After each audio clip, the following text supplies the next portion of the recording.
அசைவமாக இருந்தாலும் சரி சைவமாக இருந்தாலும் சரி இன்னைக்கு ஒரு பொடி புட்டிக்கிறோம். அண்ணா புதுக்கோடைக்காரண்ணே, நீ என்ன இங்க? யோ வாயா இழுப்பு இருக்காரா? என்ன இங்க நிக்கிற? அத ஏன்டா கேக்குற? அந்த பக்கத்து சரியான வெயில் ராம்பி. அவ்வளோ லேசா அந்த ஊரை போட்டு நீ வரமாட்டிய. இப்படியெல்லாம் நீங்க சொல்லி தெரிஞ்சுதான் நான் வரும்போதே ஆளுக்கு ஒரு லேஸ் பாயிட்டு வாங்கிட்டு வந்தேன். மாப்பிள்ள இவன் லேசு பட்ட ஆளு இல்ல, லேசு பாக்கெட் உள்ள ஆளு. இப்போ பாரு அவன் ரூட்லயே போறேன். யோ எப்படியா வந்த?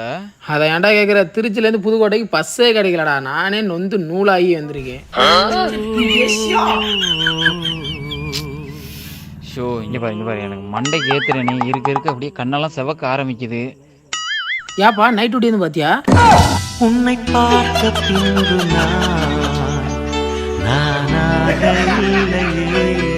வேற வழி என் நினைவு தெரிந்து